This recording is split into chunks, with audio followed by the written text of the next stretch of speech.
Sign the papers, Claire, and try not to make this embarrassing. Ethan Whitman said it loud enough for the couple at the next table to stop cutting into their steaks. The restaurant was one of those places in downtown Chicago where the candles were real, the wine list looked like a college textbook, and people whispered because money had trained them to. Claire sat across from him in the navy dress she had bought 3 years earlier for their anniversary, the same dress Ethan once said made her look like someone important. Tonight, he looked at it like it belonged on a clearance rack. Between them, beside the untouched anniversary dessert, lay a thin stack of divorce papers, perfectly aligned, with a silver pin placed on top like a weapon made of manners. And beside Ethan, too close to be mistaken for a business associate, sat Vanessa Cole, smiling softly as if Claire had accidentally interrupted their evening. Claire stared at the papers, then at the man who had once promised to build a life with her in a 2-bedroom apartment with bad heating and a leaky kitchen sink. Back then, Ethan had practiced investor pitches in front of the bathroom mirror while Claire sat on the closed toilet lid, fixing his numbers, rewriting his slides, and telling him he sounded like a CEO before anyone else believed it. Now he adjusted his cuff links and said, "You knew this was coming. I've outgrown the marriage. Honestly, I think we both have." Vanessa lowered her eyes, but the corner of her mouth lifted. Ethan leaned back. "The house stays with me. The accounts are already being handled. My attorney made it clean. You'll have enough to get on your feet, assuming you're reasonable." Claire's fingers rested in her lap. She did not touch the pen. Around them, the restaurant continued pretending not to listen. Ethan hated silence when he could not control it, so he filled it. "Don't look so wounded. You had a good run. But you were never my equal, Claire. You were my charity case." The words landed with perfect cruelty. Not shouted, not messy, delivered like a final invoice. For 1 second, something inside Claire went completely still. Not numb, not broken, still. She looked at Vanessa's diamond bracelet, then at Ethan's watch, then at the dessert plate where the waiter had written "Happy Anniversary" in chocolate. The whole room seemed to shrink into that one ugly little joke. Ethan slid the pen closer. "You'll sign tonight. I have a board dinner in the morning, and I don't need drama." Claire finally picked up the pen. Ethan's face relaxed, pleased with himself, certain she was doing what she had always done, smoothing his life, absorbing the insult, making things easier for him. Claire signed every page without a single tear. Then she removed her wedding ring and placed it on top of the papers. Ethan glanced at it, almost bored. "You'll thank me someday," he said. Claire stood, lifted her coat from the back of the chair, and looked at him with a calm he had never seen on her before. "No, Ethan," she said quietly. "Someday, you'll remember this table." Then she walked out into the cold Chicago night with $37 in her purse, no home to return to, and one secret Ethan had never bothered to discover. Claire did not cry until the cab pulled away from the curb and the restaurant lights disappeared behind the wet reflection of Michigan Avenue. Even then, it was not the kind of crying Ethan would have expected, not loud, not helpless, not the kind that begged anyone to come back. It was silent and controlled, the way she had learned to be during 6 years of marriage to a man who measured emotion as weakness and loyalty as something he owned. The driver asked if she was all right, and Claire said yes because women like her had been trained to say yes even when their lives had just been folded, signed, and handed back to them across a white tablecloth. She gave him the address of the house in Lincoln Park, though she already knew it was not her home anymore. By the time she arrived, the front porch light was off. Ethan had probably arranged that too, one more small humiliation, one more quiet way of saying she no longer belonged there. The key still worked, but only because he wanted her to pack quickly, not because he had forgotten to change the locks. Inside, the house looked exactly the same and completely unfamiliar. The marble entryway still smelled faintly of lemon polish. The framed wedding photograph still hung above the console table. Ethan smiling like a man who had acquired something valuable. Claire smiling like a woman who believed she had been chosen. She stood beneath it with her coat still on, staring at the younger version of herself. That woman had not known how many times she would shrink her own dreams to make room for his. That woman had not known that every speech Ethan gave, every investor he impressed, every room he conquered had Claire's fingerprints hidden somewhere in the margins. She had written his first successful pitch deck at the kitchen counter while he slept on the couch, exhausted and discouraged. She had stayed up until 2 in the morning fixing his market projections, then woken at 6 to iron his shirt before a meeting with people who would later call him brilliant. She had remembered the names of clients' children, birthdays, allergies, favorite restaurants, and golf handicaps because Ethan said details made men feel powerful, but he never admitted those details came from her. When his company, Whitman Strategic, landed its first $1 million contract, Ethan raised a glass at the celebration and thanked his courage, his instincts, and his team. Claire stood beside him in a cream dress, smiling while everyone applauded, and told herself marriage was not about applause. It was about partnership. But partnership had slowly become service. Service had slowly become invisibility. And invisibility had become the place Ethan preferred her to stay. Claire climbed the stairs and entered the bedroom. Her suitcase was already open on the bench at the foot of the bed. That was how carefully Ethan had planned her removal. Not a fight, not a conversation, not even the dignity of choosing when to leave. He had made a schedule and placed her inside it. A folded note sat on top of the suitcase in his assistant's neat handwriting, not his. Claire, please take personal clothing and sentimental items only. Additional arrangements will be handled through counsel. Counsel. The word almost made her laugh. 6 years of making a home, and now she was being filtered through counsel like an expired vendor contract. She moved through the room with strange calm, selecting clothes without really seeing them. 2 pairs of jeans, 3 sweaters, her black pumps, a winter coat warmer than the one she had worn to dinner. From the bathroom drawer, she took her toothbrush, moisturizer, and the small bottle of perfume Ethan used to say was too simple for formal events. From the closet shelf, she pulled down a worn cardboard box taped at the corners. Ethan had never cared about the box because it did not look expensive. That was his first mistake. Inside were old notebooks, printed business plans, market research, client notes, and a silver laptop with a dent near the hinge. It was the laptop Claire had used before marriage, before Ethan convinced her that supporting his rise was the practical choice, before she stopped introducing herself as a brand strategist and began saying she was helping with her husband's company. She pressed the power button, not expecting much, and after a long pause, the screen lit up. The battery was nearly dead, but the files were still there. Folders with names that felt like another life. Consumer wellness strategy, regional retail expansion, independent luxury branding, acquisition concepts. One folder caught her eye because she had not opened it in years. Aurelia market positioning. Claire sat on the edge of the bed, suitcase half-packed, and clicked it. The document loaded slowly, page by page, like a memory returning from a locked room. It was a full strategic proposal for turning overlooked mid-market lifestyle brands into premium direct-to-consumer companies using regional storytelling, data-driven customer retention, and partnerships with boutique retailers across the Midwest. Ethan had laughed at it once. Not cruelly then, not like tonight, but carelessly, which sometimes lasted longer. He had skimmed 3 pages and said, "It is sweet, Claire, but investors do not fund feelings." 2 years later, Whitman Strategic built an entire growth model around something suspiciously close to her framework, stripped of warmth and renamed with colder words. Ethan called it proprietary insight. Claire called it what it was, but only in the privacy of her own mind. She had never confronted him. Back then, she had still believed love required generosity. Now she looked at the same proposal with new eyes. The market had changed. Customers wanted authenticity. Small brands were being bought, reshaped, and scaled by companies with less vision than she had put into that file years ago.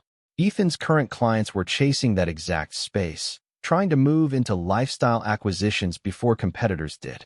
He had not outgrown Claire. He had been standing on her shoulders so long he forgot she had legs of her own. Her phone buzzed. A message from an unknown number appeared on the screen. It was Vanessa. "I know tonight was hard. I hope we can all be mature about this." Claire stared at the sentence until the words lost shape. Mature. As if humiliation were an administrative inconvenience. As if dignity were something Claire was failing to process correctly. She deleted the message without answering. A second later, Ethan texted, "Leave the garage opener on the kitchen island." Claire turned off the phone. Not because she was afraid to respond, but because she knew any answer would give him proof that he still had access to her emotions. She zipped the suitcase, carried the cardboard box downstairs, and paused once more in the entryway. The wedding photograph watched her leave. This time, she did not look back. Outside, the wind cut through her coat as she loaded the suitcase into a rideshare. She had no plan for the night beyond distance. Her mother lived in Arizona, but Claire could not bear the questions yet. Her closest friends were mostly wives of Ethan's business circle, women who had already chosen comfort over truth before Claire had even called them. So she opened a hotel app and picked the cheapest place within 10 miles that did not look unsafe. It was near O'Hare, wedged between a gas station and a closed diner, with carpet that smelled like old coffee and a heater that rattled every few minutes. The room cost more than she wanted to spend. After the ride, the tip, and one bottle of water from the vending machine, she had $18.42 in her checking account that Ethan had not frozen yet. She sat on the edge of the bed, the cardboard box at her feet, and felt the enormous silence of a life without permission. For years, every choice had been weighed against Ethan's mood, Ethan's schedule, Ethan's image, Ethan's ambition. Now there was nothing but a blank room, a humming heater, and a laptop full of ideas he had dismissed before he understood their value. At 3:17 in the morning, Claire opened the Aurelia file again. She began editing. Not gently, not nostalgically. She cut old sections, updated figures from memory, rewrote the executive summary, sharpened the revenue model, and added notes about companies she knew were vulnerable because Ethan had talked about them at dinner parties, assuming she was not really listening. Men like Ethan always confused silence with ignorance. Claire had been listening for years. By sunrise, she had a rough 12-page proposal and a list of potential investors. One name stayed at the top of the page, Harrington Ventures. Ethan had mentioned the firm twice in the past month with unusual irritation. They were small, private, and careful, run by a woman named Margaret Sloan, a former Wall Street operator known for rescuing distressed brands and refusing to take meetings with arrogant founders. Ethan had called her difficult. Claire now suspected that meant Margaret saw through men like him.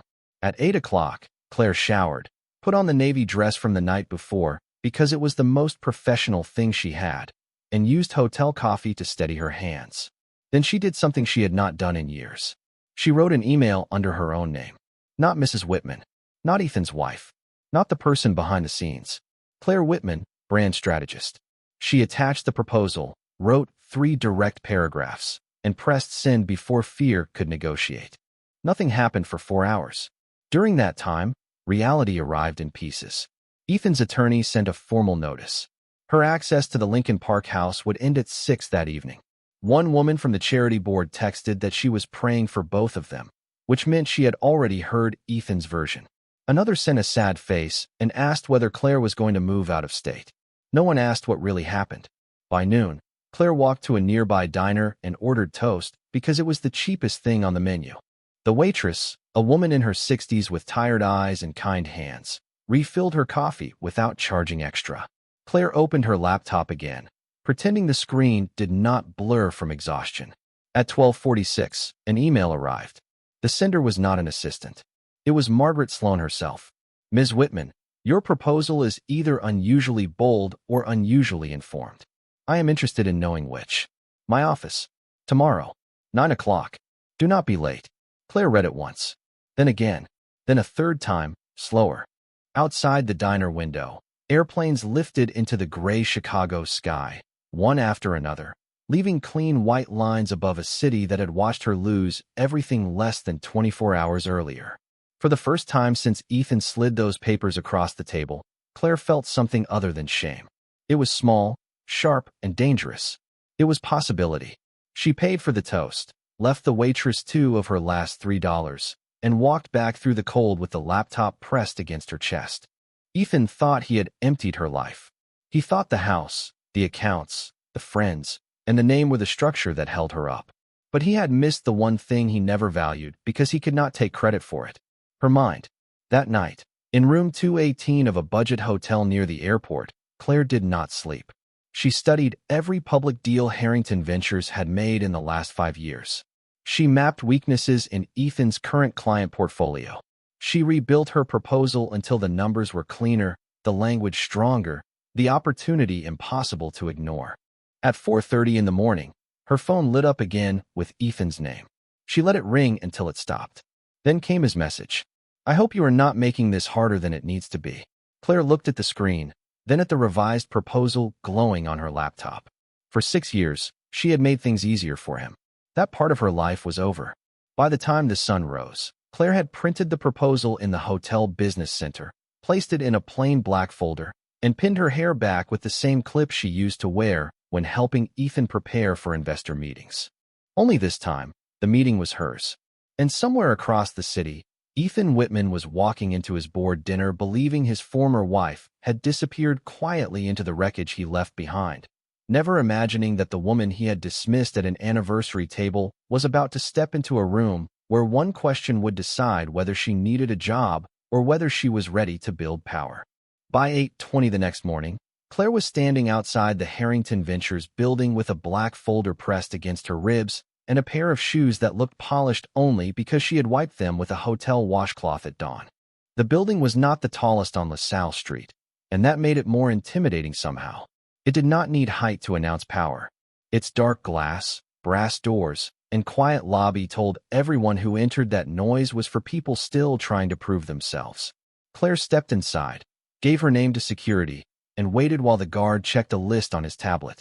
For one long second, she wondered whether Margaret Sloan had changed her mind, whether the email had been a mistake, whether she would be sent back into the cold with nothing but a folder full of desperate ambition.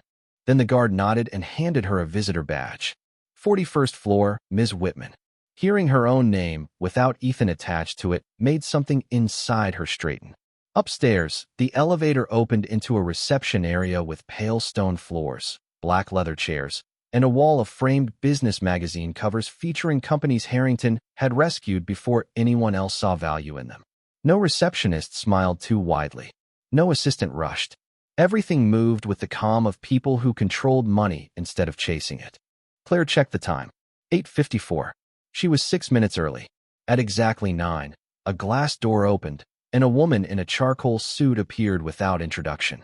Margaret Sloan was in her late 50s, with silver blonde hair cut just below her jaw and the kind of eyes that did not scan a person so much as audit them. Claire Whitman, she said. It was not a question. Yes. You look like you have not slept. I have not. Good. Then you will not waste energy pretending this is casual. Margaret turned and walked down the hall. Claire followed, gripping the folder tighter.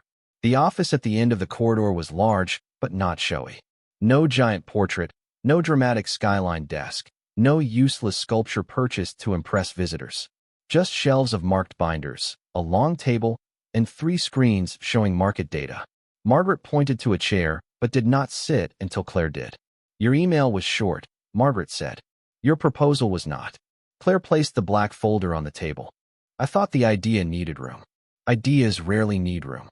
People use extra pages to hide weak thinking. Margaret opened the printed copy and tapped the first page. This, however, is not weak. It is either based on very good observation or information you should not have. Claire held her gaze. Observation. From where? 6 years of listening to rooms where no one thought I mattered. Margaret's expression did not soften, but the air shifted. That is a useful place to collect truth. She turned another page. You identified 4 mid-market lifestyle companies as undervalued acquisition targets. 2 are already being reviewed by larger firms. 1 is overloaded with bad inventory. 1 has a loyal customer base and terrible leadership. How did you know? Claire inhaled slowly. Because men like my former husband discuss opportunity differently when they assume the woman beside them is decoration. They complain about weak founders, careless branding, supply problems, customer churn. They talk around the numbers because they think dinner is not work. But the details are still there. Margaret studied her for a moment. Former husband. That was fast. The papers were signed 2 nights ago. And yesterday you sent me an acquisition strategy that conflicts directly with Whitman Strategic's expansion plans. Yes. Is this revenge? The question came sharp, and Claire knew the wrong answer would end the meeting. She thought of Ethan at the restaurant, Vanessa's little smile, the wedding ring lying on the papers like something already buried. She thought of the hotel heater rattling through the night. Then she thought of the file, the old ideas, the years when her work became his confidence. No, Claire said. Revenge would mean he is still the center of the plan. He is not. For the first time, Margaret leaned back. Then what is the center? Ownership. The word came out steadier than Claire expected. I spent years building value for someone who confused my support with dependence. I know this market. I know the companies. I know the customers they are losing and the customers they could win back. I do not want to embarrass Ethan. I want to build something so solid that whether he is embarrassed becomes irrelevant. Margaret closed the folder. That was the correct answer. It was also the dangerous one. She stood and walked to the window. 41 floors below, Chicago moved in narrow ribbons of traffic and gray morning light. Whitman Strategic is overextended, Margaret said. Their last 2 client reports were polished, but the numbers underneath were thin. Ethan has charm, and charm is useful until invoices come due. He is trying to enter the same category your proposal targets because he believes lifestyle brands are emotionally driven and therefore easy to manipulate. He is wrong. Claire said nothing, but her pulse quickened. Margaret turned back. You are also wrong about one thing. Which thing? You are not ready to build power. Claire felt the words hit harder than she wanted them to. Margaret saw it. Do not look offended. Power is not a mood. It is not confidence.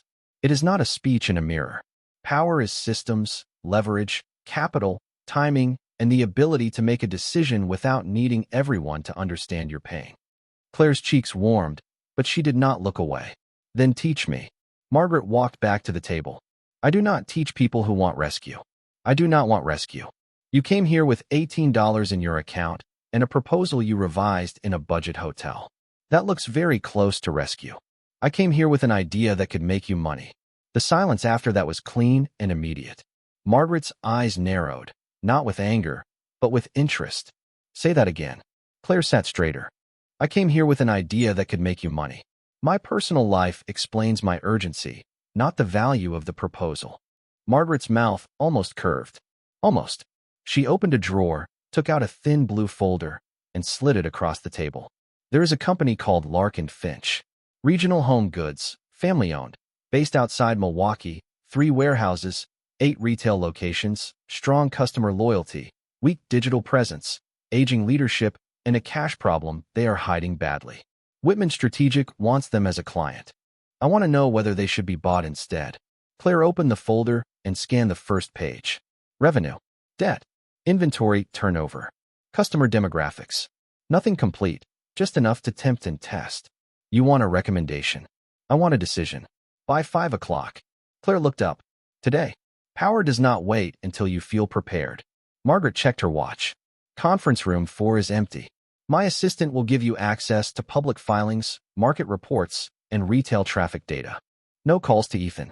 No calls to his clients. No pretending you know what you do not know. At 5, you will tell me whether Harrington should pursue Larkin Finch, ignore it, or kill the deal before it wastes $1 more of my time. Claire's hand tightened around the folder. And if I am wrong, then you will learn how expensive wrong can be. Margaret walked to the door and opened it. The meeting was over. One more thing, Ms. Whitman. Claire turned. Yes. If you are hoping I will be impressed because you survived humiliation, I will not be. Many people survive terrible evenings. Very few turn the next morning into leverage. Conference room 4 had a long table, 6 chairs, a wall screen, and no decoration except a whiteboard with the ghost of erased numbers still visible under the lights. Claire set down her folder, took off her coat, and began.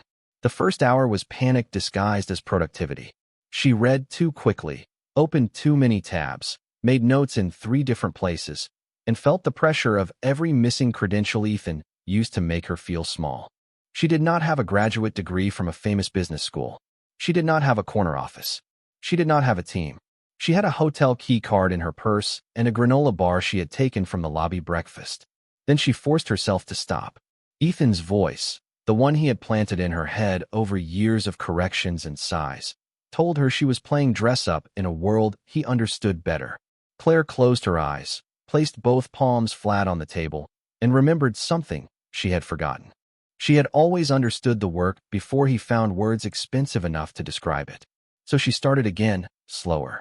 Larkin Finch was not dying because people stopped loving the brand. Customer reviews were warm, specific, loyal. Mothers bought their quilts as wedding gifts. Grandparents ordered their ceramic serving bowls every Thanksgiving. Small-town stores recommended them without incentives. The weakness was not emotional value. The weakness was distribution, outdated inventory planning, and leadership that treated online sales like a side door instead of the front entrance. Claire mapped the customer base across Wisconsin, Illinois, Indiana, and Michigan. She compared household income, repeat purchase behavior, shipping complaints, seasonal demand, and wholesale margins. By noon, she had found the first hidden problem. Larkin Finch's best-selling items were not the ones featured in its catalog. Their customers were telling them what the brand was, and management was ignoring them. By 2, she found the second. A private equity firm had approached them 6 months earlier and walked away. Not because the brand lacked value, but because the family owners refused a full takeover. They would resist any buyer who made them feel erased. By 3:30, Claire stopped thinking like someone applying for a job and began thinking like someone designing the table everyone else would have to sit at. Harrington should not pitch a takeover. Harrington should pitch a structured partnership with staged acquisition rights, leaving the family name intact, protecting the founder story, and moving digital operations under a new growth company. That company could then roll up similar regional brands under one premium platform. Not cold consolidation. Curated revival. Aurelia. The name returned to her like a door opening. At 4:47, Claire stood in Margaret's office again, this time with her hair slightly loose, her eyes tired, and her notes organized into one clean recommendation. Margaret did not ask whether she was ready. She simply said, "Go." Claire spoke for 11 minutes. She did not apologize for what she did not know. She did not decorate weak points. She explained the customer loyalty, the inventory issue, the ownership psychology, the digital opportunity, and the reason a traditional acquisition would fail. Then she placed one final page on Margaret's desk. Do not buy Larkin Finch outright. Earn the right to own it. Give the family enough dignity to say yes.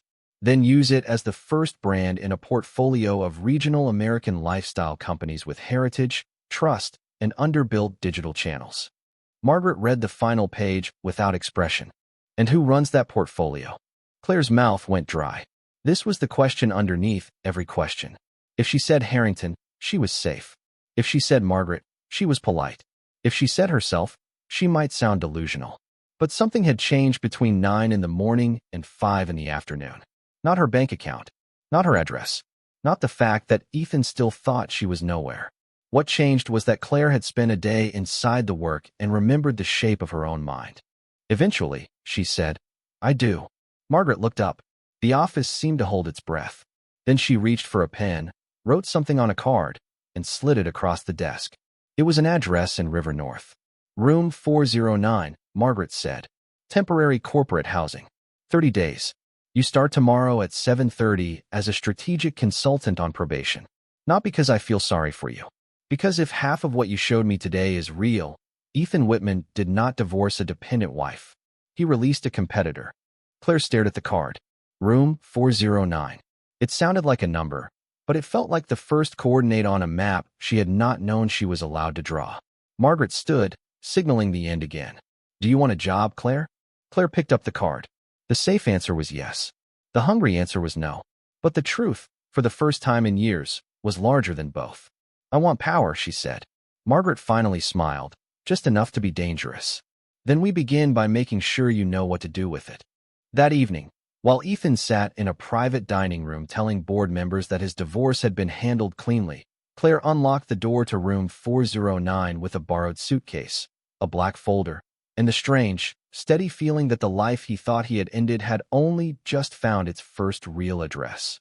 By 7:20 the next morning, Claire was already inside conference room 4 with black coffee, a legal pad, and the first clean shirt she had pulled from her borrowed suitcase in room 409.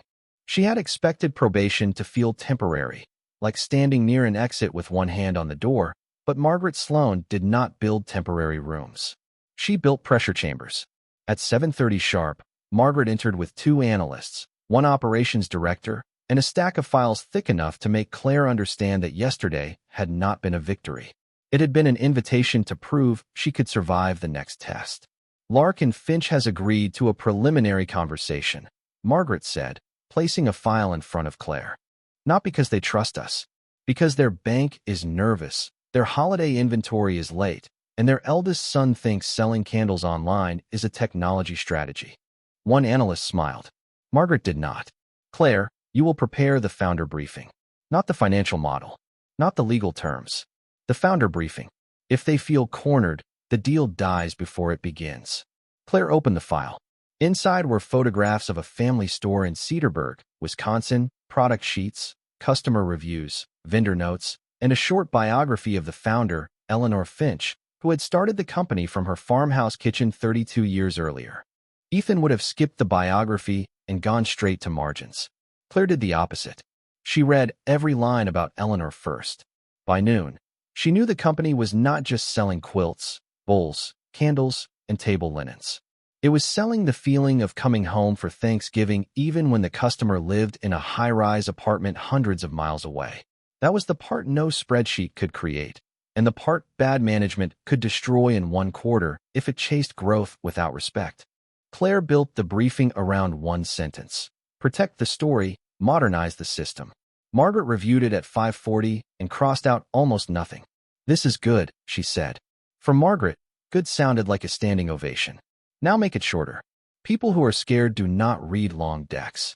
For the next 3 weeks, Claire lived in a rhythm so demanding it left no room for heartbreak to perform. She woke before sunrise in room 409, made instant oatmeal in a paper cup, walked half a mile to the office when the weather allowed, and spent 12-hour days turning instinct into structure. She learned how Harrington measured risk, how vendors hid bad news in polite language, how customer retention could reveal loyalty before executives admitted they had lost direction. Margaret never praised twice for the same skill. Once Claire showed she could understand brand emotion, Margaret pushed her into logistics. Once she caught on to logistics, Margaret gave her cash flow. Once she stopped flinching at cash flow, Margaret made her sit in on lender calls where one vague answer could change the price of a company. Claire was exhausted, but it was the cleanest exhaustion she had ever known. It belonged to her. Meanwhile, Ethan's life was beginning to tilt, though he refused to see the floor moving. At Whitman Strategic, he told his team that the Lark and Finch opportunity was practically secured. He had hosted a lunch with Eleanor's son, promised national expansion, and described a campaign so generic Claire could have predicted the slides from memory. Vanessa, now introduced around the office as a special advisor despite having no clear role, had suggested a glossy repositioning built around luxury minimalism. It sounded expensive, modern, and completely wrong for customers who love the brand because it reminded them of warm kitchens, family tables, and handwritten recipe cards. Ethan liked Vanessa's idea because it looked impressive on a mood board. He liked impressive things. He often mistook them for valuable things. The first small reversal came on a Thursday afternoon. Claire and Margaret flew to Milwaukee, then drove north in a black sedan past bare trees, roadside diners, and neighborhoods where American flags moved stiffly in the cold wind. Claire wore her navy coat, carried one folder, and reminded herself that this was not Ethan's room. She did not need to make a man look brilliant. She needed to make a founder feel understood. Eleanor Finch met them in the original Lark and Finch store, a brick building with painted white trim and window displays full of soft blankets, ceramic pitchers, and candles labeled with names like Sunday Porch and Apple Butter Morning. Eleanor was in her early 70s, small but not fragile, with silver hair pinned neatly back and eyes that measured sincerity faster than numbers. Her son, Daniel, spoke first, using polished phrases about strategic options and market expansion. Eleanor listened for 5 minutes, then looked directly at Claire. "And you," she said. "What do you think we sell?" Daniel looked slightly annoyed, as if his mother had interrupted the real meeting. Claire could have said lifestyle goods. She could have said regional home products. She could have said high-loyalty domestic retail with scalable direct-to-consumer potential. Instead, she looked around the store and answered, "You sell proof that someone remembered what home feels like." Eleanor did not move for several seconds. Then she nodded once. The meeting changed after that. Claire did not push a takeover. She spoke about preserving Eleanor's name on every label, improving inventory so bestsellers stopped selling out by mid-season, photographing products in real Midwestern homes instead of sterile studios, and building an online experience that felt like opening a family recipe box, not scrolling through a warehouse. By the time they left, Daniel was quiet. Eleanor had asked for a second meeting, and Margaret said nothing until they were back in the sedan. Then she glanced at Claire and said, "That sentence bought us 30 days of trust." Claire looked out the window, hiding the smile she could not quite stop. 30 days of trust became the first brick. The second came when Harrington discovered that Lark and Finch's biggest wholesale customer was considering moving to Whitman Strategic for a full rebrand. Ethan had already sent a proposal. Claire read it in Margaret's office after one of the customer's executives quietly shared it for comparison. She recognized the structure immediately. Clean charts, confident language, a strategy focused on upscale positioning, influencer partnerships, and aggressive price increases. It was not terrible. That was what made Ethan dangerous. His work was rarely foolish at first glance. It was polished enough to pass in rooms where no one understood the customer deeply. Claire marked 3 flaws. It ignored repeat buyers over 50. It treated regional identity as something to soften instead of strengthen. And it assumed higher prices would create prestige, when the data showed customers valued trust more than exclusivity. Margaret asked, "Can you beat it?" Claire did not say yes quickly. She studied the numbers, the customer notes, the risk. Then she said, "Not by sounding louder, by being more accurate."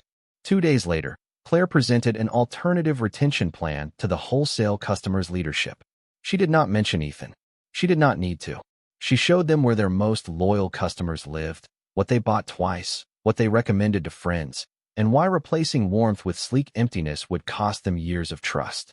At the end of the call, the customer's chief operating officer asked Claire who had built the model. "I did," Claire said. It was the first time in years she said those words without immediately softening them. The account did not sign that day, but they paused talks with Whitman Strategic. By evening, Ethan knew. His first message came at 6:12. "Are you working with Harrington?" Claire read it while standing in the small kitchen of room 409, stirring soup from a can. She did not answer. His second message came 3 minutes later. "This is childish, Claire. Business is not therapy." She put the phone face down. At 6:28, he called. She let it ring. At 6:31, Vanessa texted from another number. "Ethan is under a lot of pressure. Please do not make things ugly." Claire almost laughed, not because it was funny, but because the old script was so predictable. When Ethan hurt her, she was expected to be mature. When Ethan felt pressure, she was expected to be gentle. When Ethan lost control, she was expected to call it peace. She deleted the messages and opened her laptop. The next morning, Margaret placed a fresh folder on Claire's desk. "Whitman is rattled," she said. "That makes him sloppy. Do not celebrate. Watch." Claire watched. Over the following weeks, Ethan began overpromising. He told a client he could secure a partnership he had not secured. He told his board that the Harrington threat was personal and therefore unserious. He let Vanessa review client communication, and she softened a critical disclosure about delayed inventory numbers because she thought transparency made the firm look weak. The omission was not criminal, but it was careless, and in business carelessness had a way of sending invitations to consequences. One of Ethan's senior account managers, a tired man named Paul Mercer, called Claire from a block number late on a Friday. His voice was low, uncomfortable. "I know this is strange," he said, "but you were always the one who caught the problems before meetings." Claire stood still beside the window of room 409. Snow moved under the streetlights like torn paper. "Why are you calling me, Paul?" "Because Ethan is about to pitch the Beckett account using numbers that do not match the vendor reports." "I raised it." Vanessa said it was a presentation issue. "Ethan told me not to undermine confidence." Claire closed her eyes. The old Claire would have helped quietly, fixed the deck, saved Ethan from embarrassment, and received no credit. The new Claire understood that saving a man from the truth was not kindness. It was unpaid labor. "Paul," she said carefully, "I cannot advise Whitman Strategic. Put your concern in writing through the proper channel. Protect yourself." He exhaled. "That is what I thought you would say." "No," Claire said. "It is what I should have said years ago." The Beckett account left Whitman Strategic 10 days later. Not because Claire stole it, not because she whispered revenge into anyone's ear, but because Ethan had built a culture where loyalty meant silence and silence had finally become expensive. Harrington did not chase the account immediately. Margaret refused to look desperate. Instead, she let Beckett request a meeting. When they did, Margaret brought Claire into the room and introduced her as lead strategist for the emerging Aurelia portfolio. Lead strategist. The title passed through Claire like electricity, bright and terrifying. She kept her face calm. She presented a recovery plan built on accurate timelines, honest customer communication, and a focused relaunch that preserved brand trust. Beckett signed a limited advisory agreement within a week. The news reached Ethan before the ink dried. This time, he did not text. He sent flowers to Harrington's office with a card that said, "Congratulations on your new role. We should talk like adults." Claire looked at the white roses on her desk, then at the card. Margaret happened to pass by, glanced down, and said, "Adults do not need flowers to discuss business." Claire gave the arrangement to the reception area and returned to work. By the end of the second month, Lark and Finch had signed an exclusive restructuring agreement with Harrington. Beckett had entered advisory. 2 smaller regional brands had asked for exploratory calls. Margaret approved the internal name Aurelia Group for the portfolio vehicle, and Claire's old proposal became the foundation of something real. Not a fantasy in a forgotten laptop. Not an idea Ethan could laugh away. A company with capital, targets, legal counsel, and a strategy that was beginning to move through the market quietly enough that arrogant people did not notice until doors started closing. Claire still lived in room 409. She still owned very little. Her divorce settlement remained tangled in attorney letters designed to make exhaustion feel like compromise. Some nights, she came home so tired she sat on the floor before taking off her coat. But the woman in that room was no longer waiting for a life to be returned to her. She was building one that could not be handed back across a table. On a rainy Monday in March, Margaret called Claire into her office and slid a cream envelope across the desk. Inside was an invitation to the Chicago Business Leadership Gala, one of the city's most visible rooms for investors, founders, lenders, and people who measured status by who crossed the room to greet them. Claire recognized the event instantly. Ethan never missed it. He used to spend weeks preparing for it, choosing which donors to flatter, which reporters to charm, which rivals to ignore. Margaret watched Claire read the invitation. "Aurelia Group will be introduced publicly that night," she said. "Not fully, just enough." Claire looked up. Who is presenting? On the night of the Chicago Business Leadership Gala, Claire stood in front of the mirror in room 409 and understood that some rooms did not change because they were larger, brighter, or more expensive. They changed because of who walked into them without asking permission. Her dress was not flashy. It was ivory, simple, sharp at the shoulders, falling cleanly to her calves with a narrow black belt at the waist. She had bought it from a small boutique, using her first consultant bonus from Harrington, and the saleswoman had said it looked elegant. Claire had not corrected her, but elegance was not what she wanted. She wanted control. She pinned her hair back, fastened small pearl earrings her mother had given her years ago, and placed the cream invitation in her clutch as if it were a passport. On the small kitchen counter sat the black folder she had carried since the morning after Ethan left her at that restaurant table. Its edges were worn now, the paper inside revised so many times it barely resembled the first version. But Claire brought it anyway, not because she needed it, because she did not. She brought it to remind herself that empires often began as documents nobody respected. At 6:15, a Blacktown car arrived downstairs. Margaret was already inside, wearing a dark green suit and reading a briefing note as if gala nights were only meetings with better lighting. She looked at Claire once, then returned to the paper. "Good," she said. Claire smiled slightly. "That is all. If you wanted poetry, you should have worn sequins." The car moved into evening traffic, passing restaurants, office towers, and glowing apartment windows where other lives seemed to be happening with ordinary ease. Margaret did not fill the silence with reassurance. That was one of the things Claire had come to value about her. Margaret never told a person the room would be easy. She prepared them to be difficult to dismiss. "Ethan will be there," Margaret said as they turned toward the hotel. "Yes.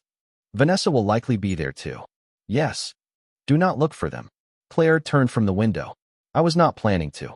"Good. People lose leverage when they enter a room searching for the person who hurt them. Make him discover you." The gala was held in the grand ballroom of a historic hotel near the river. All gold trim, polished floors, white floral arrangements, and chandeliers that made everyone beneath them look richer than they were. Men in tuxedos and dark suits gathered in circles of controlled laughter. Women in evening dresses moved through the room with champagne glasses and practiced smiles. Reporters stood near the step-and-repeat wall, catching names worth printing. Claire had attended this gala 4 times as Ethan's wife.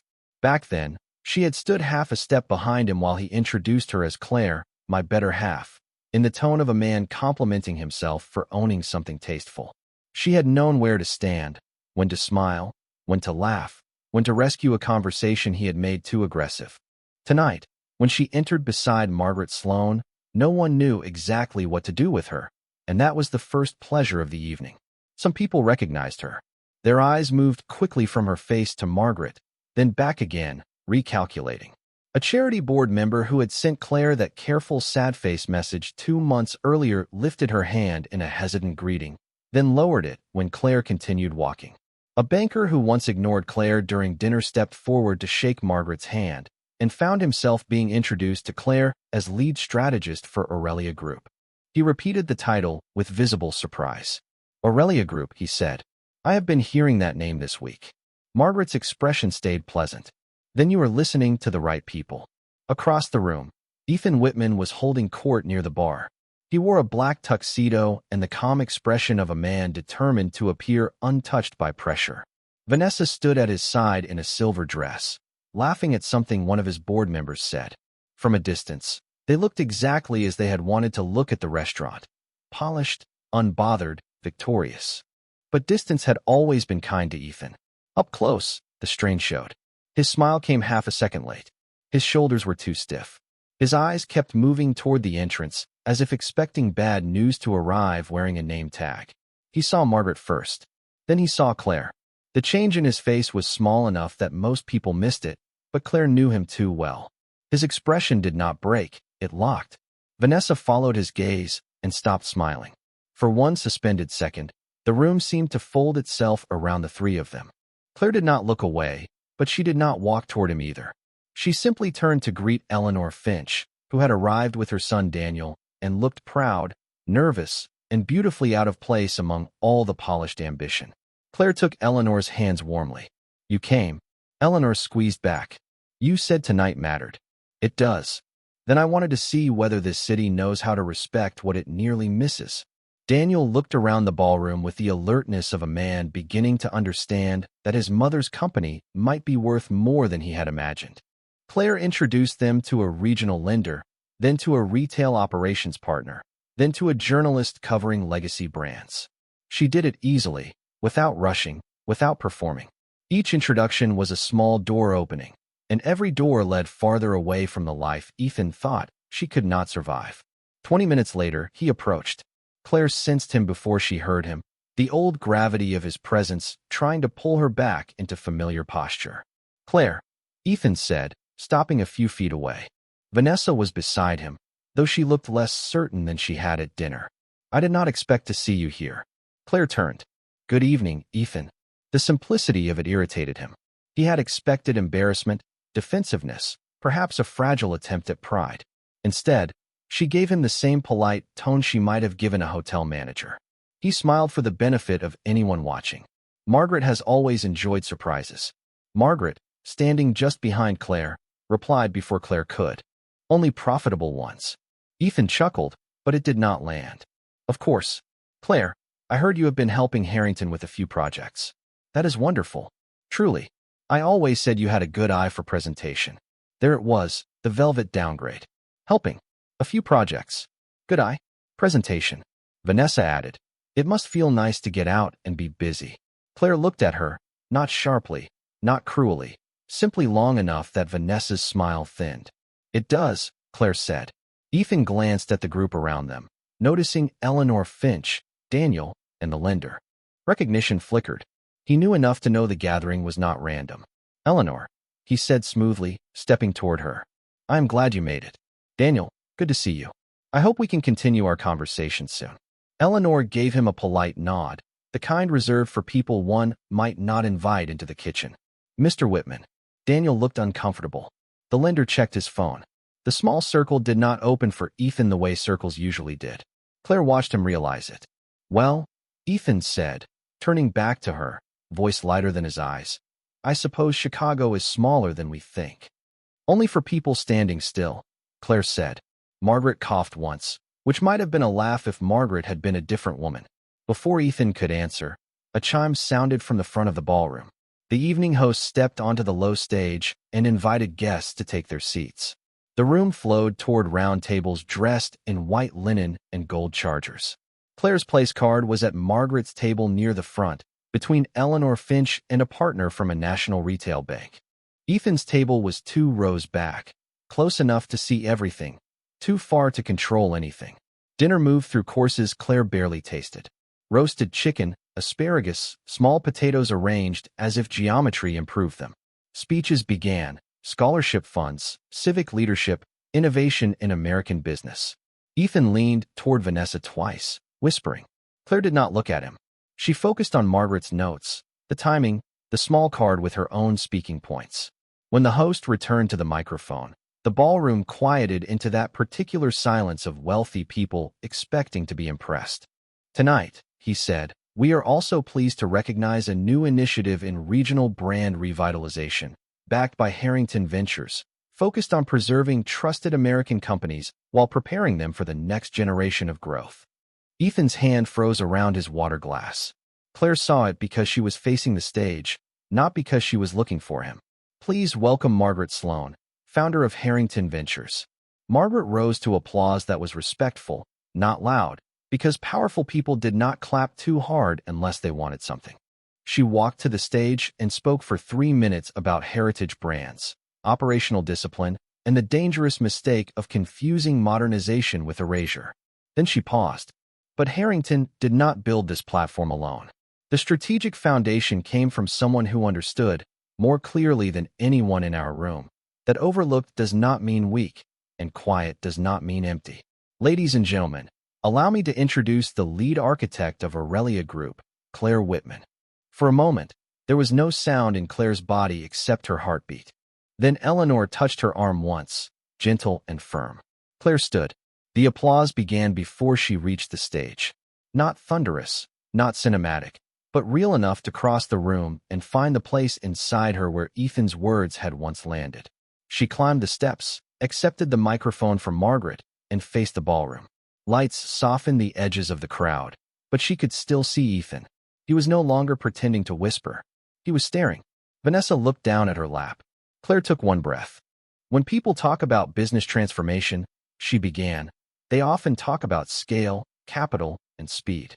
Those things matter. But sometimes the greatest value in a company is the part arrogant people overlook because it cannot be faked quickly. Trust. The room settled. She continued, voice steady. Aurelia Group exists to find regional American brands with loyal customers, honest stories, and broken systems. We do not strip them of identity to make them look larger. We strengthen what made customers believe in them in the first place, then build the operations to carry that belief farther. She spoke of Lark and Finch without making Eleanor feel displayed. She spoke of customers in Wisconsin, Illinois, Indiana, and Michigan who returned year after year because products held memory, not just function. She spoke of dignity in acquisition, of founders who deserved more than a check and a new logo, of growth that did not require forgetting where value began.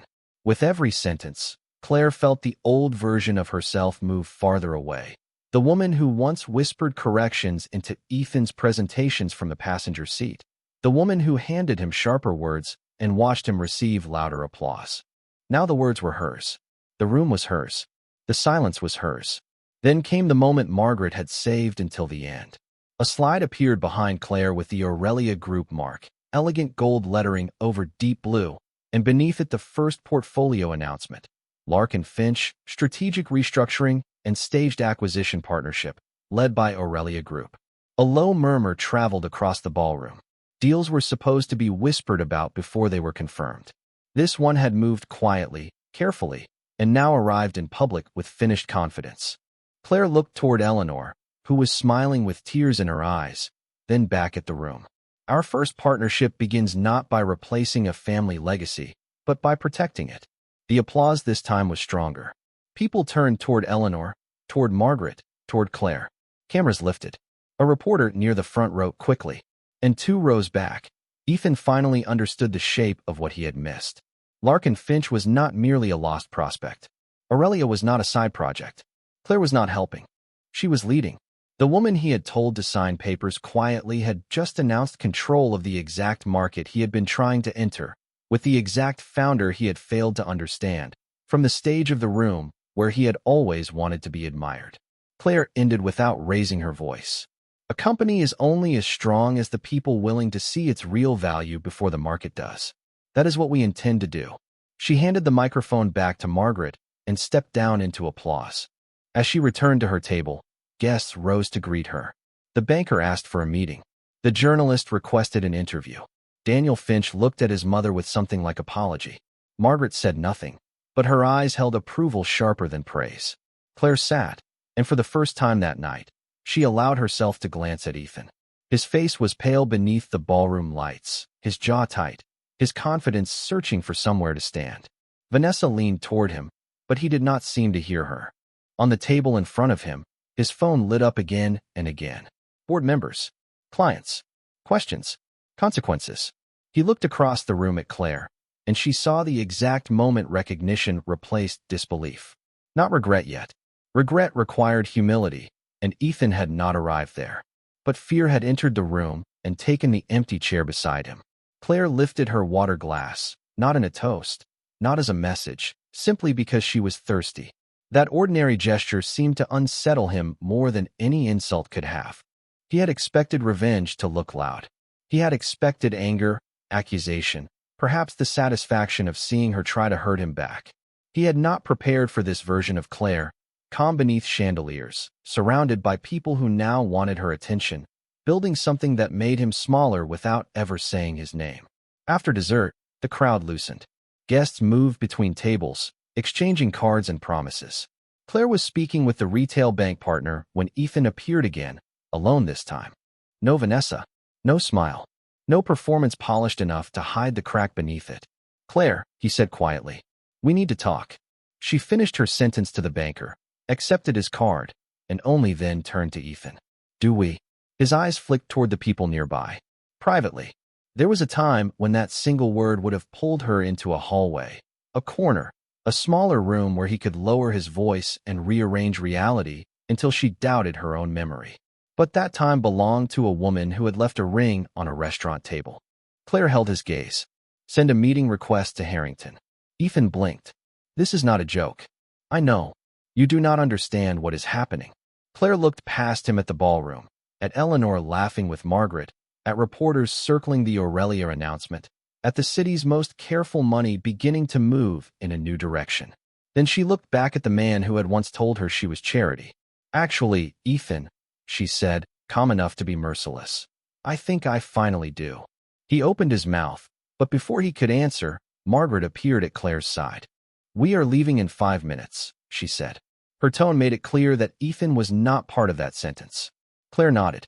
Ethan stepped back, forced by manners because power was watching. As Claire walked away, she heard his phone ring again. This time, he answered. Not now, he said, but his voice had lost its certainty. Claire did not turn around. Outside, the night air was cold, and camera flashes still flickered near the hotel entrance. Margaret's car waited at the curb. Before getting in, Claire looked up at the bright windows of the ballroom. Somewhere inside, Ethan was learning that public humiliation had an echo, but not the kind he had created. His echo was panic. Hers was applause.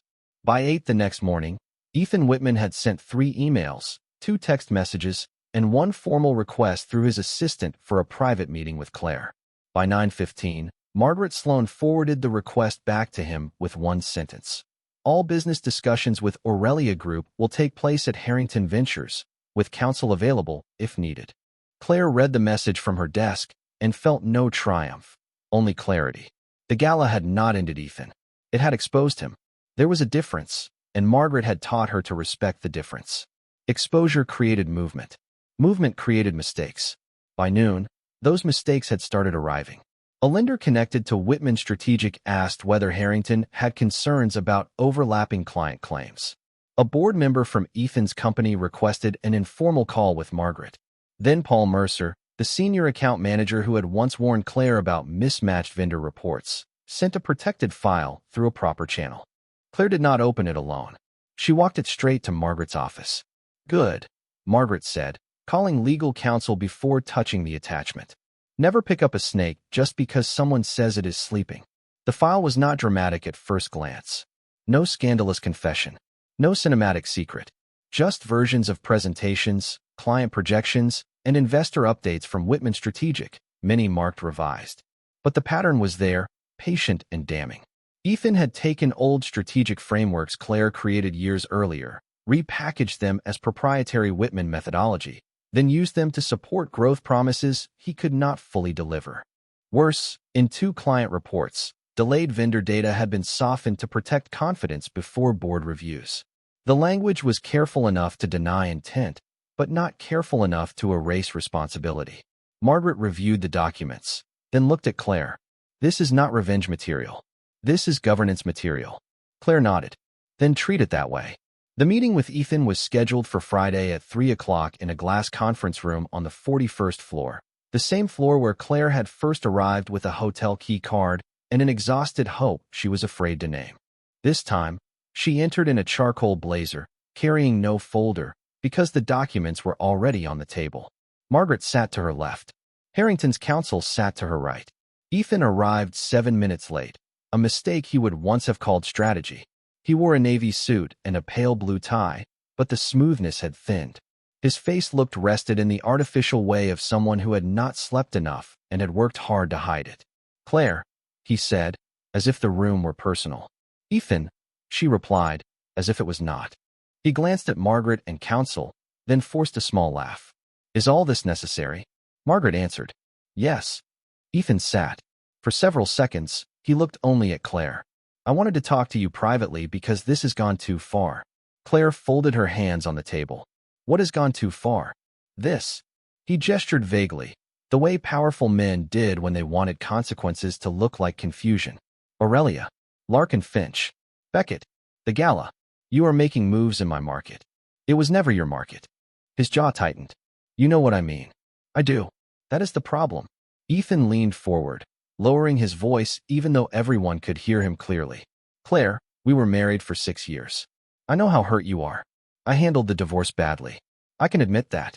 But turning my clients, my board, and my investors against me is not strength. It is anger wearing a business suit." There it was. The old room. The old script. He would name her pain, shrink her work, then offer himself as the reasonable one. Claire looked at him and felt the strange quiet of finally recognizing a locked door from the outside. "I did not turn your clients against you, Ethan. Your numbers did. Your promises did. Your culture did." His eyes flicked toward counsel. "Careful." Margaret slid the first document across the table. "We are being careful. That is why you are here." Ethan opened it, scanned the page, and his expression changed before he could stop it. "Where did you get this?" "Through appropriate channels," counsel said. "You will receive formal notice." Ethan looked at Claire. "So this is what we are doing now?" "No," Claire said. "This is what you did. We are deciding what we do with it." Page by page, Margaret laid out the issue. The repackaged frameworks. The client projections. The softened vendor disclosures. The inconsistencies between internal warnings and external confidence. Ethan interrupted twice, first to say the language was standard, then to say his team had misunderstood the timing. By the third document, he stopped interrupting. His hand rested near the edge of the table, fingers still, eyes moving faster than his face could manage. Finally, he looked at Claire with something almost human beneath the panic. "I built that company from nothing." Claire held his gaze. "No, Ethan. We built the early version. Then you spent years editing me out of the story." He swallowed. "I was proud. I was stupid. I was under pressure.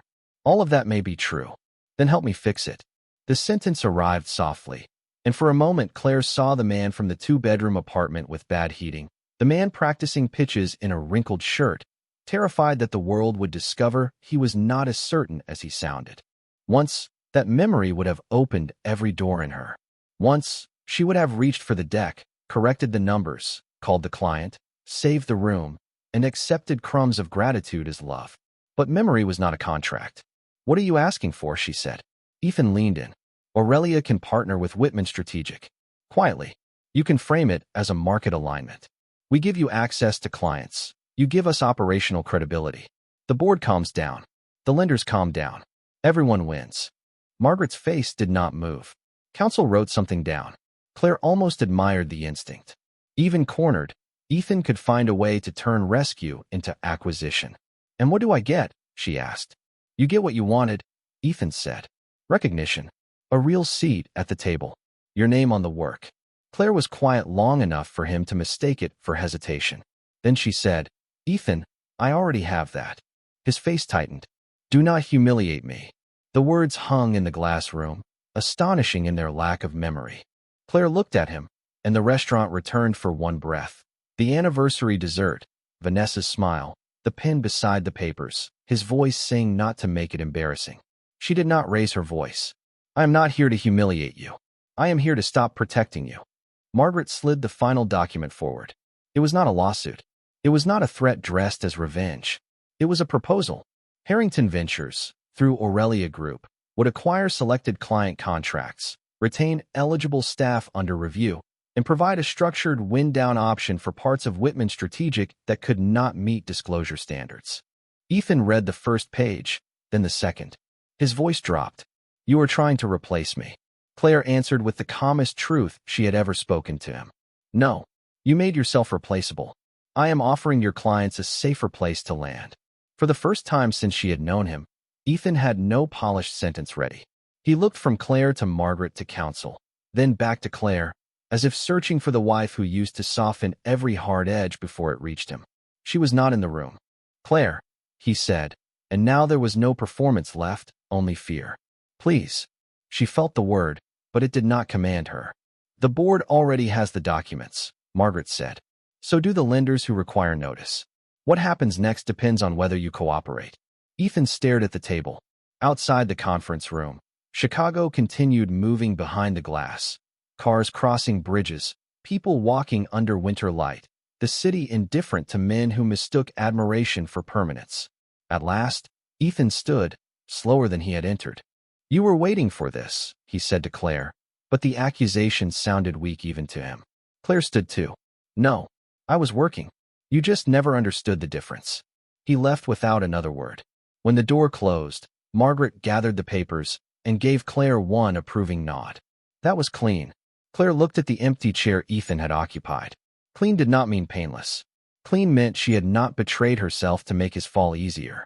That evening, she returned to room 409, took off her blazer, and placed the old black folder on the kitchen counter. Her phone showed no new message from Ethan. For the first time since the divorce, the silence did not feel like abandonment. It felt like space. And in that space, Claire opened her laptop and began drafting the next phase of Aurelia Group. 3 weeks later, Claire walked into the former Whitman Strategic office for the first time since the acquisition terms were approved. The sign in the lobby had already been removed, leaving a pale rectangle on the wall where Ethan's name used to be.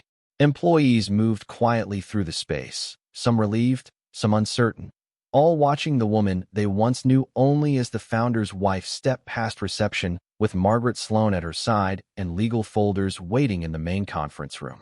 Ethan was there, standing by the windows in a gray suit. No entourage, no Vanessa, no circle of people laughing at his careful jokes. He looked smaller without an audience, but Claire did not enjoy that. Enjoyment would have tied her victory to his humiliation, and she had not come this far just to become fluent in his language. The final documents were signed in less than an hour. Aurelia Group would absorb the viable client contracts, retain staff who chose transparency over loyalty theater, and rebuild the parts of the business worth saving under new leadership. Ethan would step down immediately, with a structured exit that was more generous than he deserved and more disciplined than revenge would have allowed. When the last page was signed, he closed the pen slowly and looked at her. "I keep thinking about that restaurant," he said. Claire did not answer. He continued, voice low. "I thought I was ending your story." She placed her copy of the agreement into a folder. "You ended the version where I kept editing myself to fit inside yours." His face tightened with regret, real this time, but too late to be useful. "I am sorry, Claire."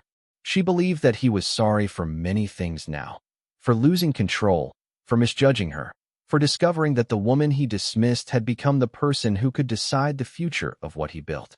Whether he was sorry for the pain itself was no longer her responsibility to measure. She stood and looked toward the city beyond the glass, the same Chicago skyline that had seen her leave with almost nothing and return with authority no one could revoke. "I did come back, Ethan," she said, "but not to beg." Then she walked out of the conference room and into the open office, where a new brass plaque waited to be installed near the entrance. Aurelia Group, Claire Whitman, Managing Director. The staff gathered as Margaret introduced the transition, but Claire barely heard the first few words. She was looking at the empty wall, imagining the new name there, not as a trophy, but as a promise. She had not destroyed him. She had replaced the system that taught men like him to mistake quiet women for weak ones. And when the applause began, Claire did not search the room for Ethan's face. She no longer needed the person who doubted her to witness the person she had become.